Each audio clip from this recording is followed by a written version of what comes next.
obviously you all see the results of it. When you have something like that, you get government shutdowns, you get fiscal cliffs, you get all this drama in Washington, but people are tired of the drama. I know I am, and I know people in Arkansas are, and you all know that I've tried to bring people together. It's kind of like being a mayor.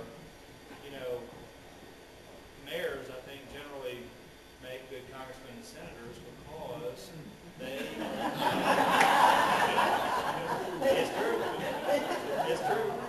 But because they have to work with everybody in town, right? In all the various competing interests, and you know, if something goes wrong, somebody's crash they need picked up, they don't blame anybody. They take care of it. And that's really what's missing in Washington. You get way too much blame game and sort of positioning, but you know, there's not enough people that really want to get things done. And that's what we need in this country. We need someone to sort of cut through it all and get it done. So that's really probably the primary reason I'm running again, because I know that we need that in Washington. I know we need someone who will work in a very bipartisan or nonpartisan way to make it happen.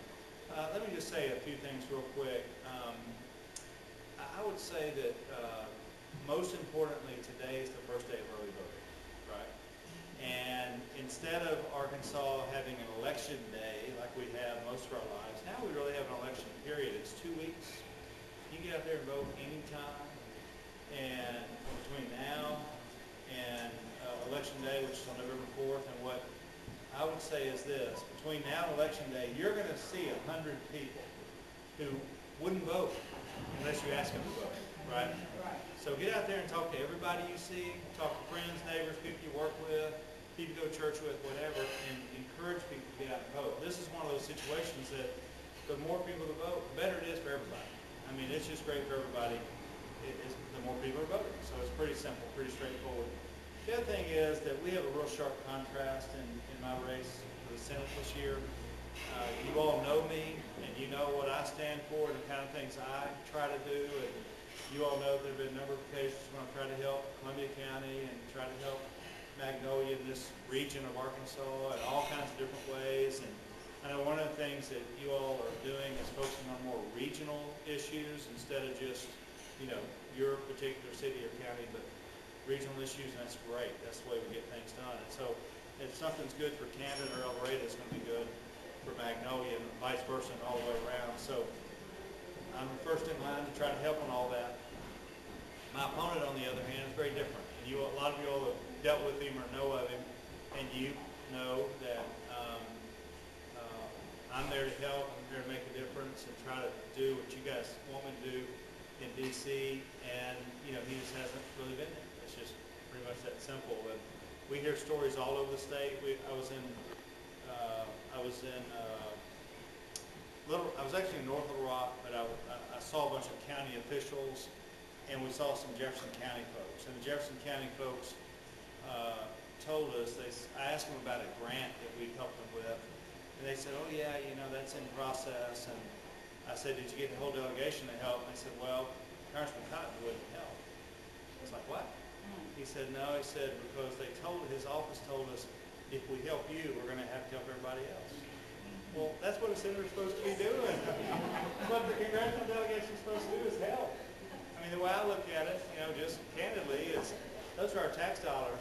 That money's going to be spent, whether it's going to be in Maine or Minnesota or Mississippi. It's going to go somewhere.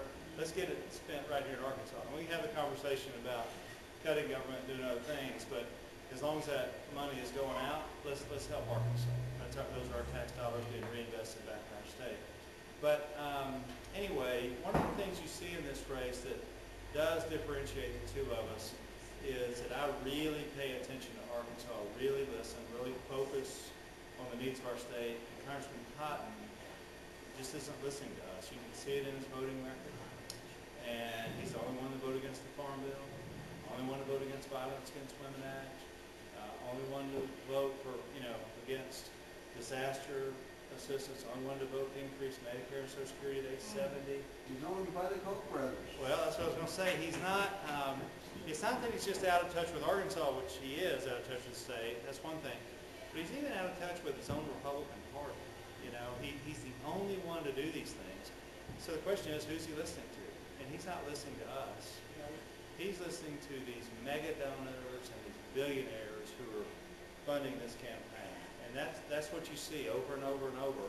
And I'll tell you, one of I think the most telling moments in this whole campaign is when he skipped the Pink Tomato Festival over in Bradley County. And he's never admitted where he was that day. He's never admitted it. To this day, he won't admit where he was. But we know, because there's an audio tape and there's lots of other evidence, that he was in California at a luxury resort with these billionaires and these mega donors. Wow. And there's an audio tape there where they are introducing him and they are bragging on Tom Cotton for voting against the Farm Bill. And they're bragging on him because they acknowledge that's a vote against Arkansas. And they give him this huge ovation. Guys, that applause is still ringing in his ears. You know, those dollar signs are still in his eyes. And it's like in that same setting, same audio tape, he's in this room, and I don't know how many people were in the room, but he said, the guy introduced him, said, Tom, you're in a room full of investors. Why should we invest in you? Well, it's pretty clear.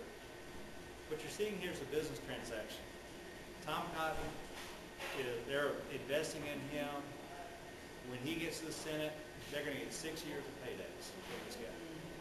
He's going to do things like cut Medicare, cut Social Security, cut Farm Bill, whatever it is, and he's going to turn around and give them millions and millions and millions of dollars in tax breaks. It is a good investment. They're investing in him just like they would invest in a company because they want a return on their investment.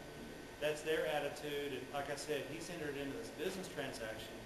The problem is, when he does that, Arkansas gets left behind. It's not about us. It's about him doing anything and everything they want him to do so he can get their money to win this race. And I hate to be that way, but that's just the way it is. I mean, it's plain to anyone who's looking at this campaign. But you know what? Y'all seen some of our ads on TV. When we talk about Arkansas, I have an ad right now that's running, and this really is something that I believe very strongly in, and that is it's time for us to take off the red jersey. It's time for us to take off the blue jersey. Let's put on the red, white, and blue jersey, right?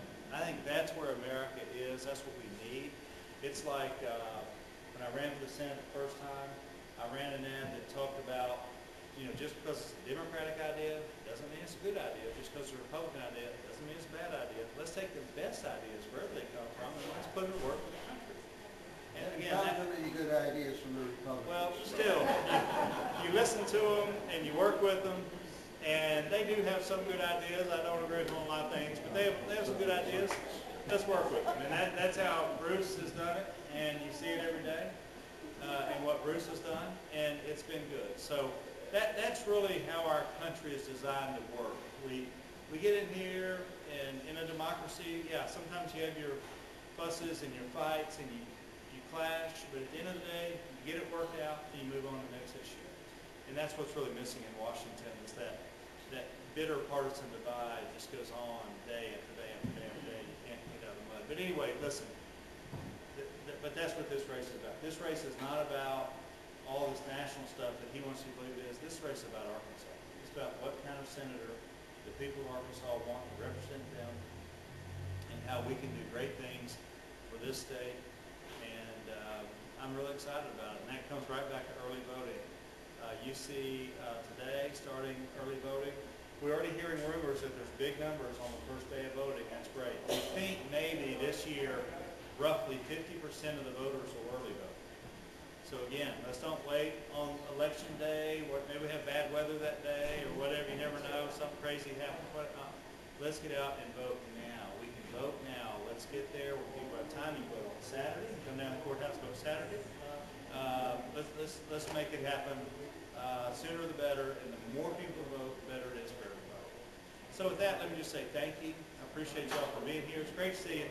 One good thing about my campaign and this election is honestly when the so-called experts in Washington, when I told them I was going to run again and things like that, they said just be aware that people are kind of tuned out nowadays. Well, hey, they need to come to Arkansas. Look at this room. People aren't tuned out. People are tuned in. And they know what's at stake in this election, and they want to make a difference, and they understand that this is the time that your voice is heard. These elections only come around once every couple of years. Hey, this is our time to let our voice be heard. So this is about Arkansas. This is about keeping the Senate seat for Arkansas and working every day to get good things done for the state. So again, I want to say thank you all for being here. Y'all are great. I'm sorry I was a few minutes late. We had trouble getting out of El Dorado. But listen, thank you very, very much. And I want to visit with everybody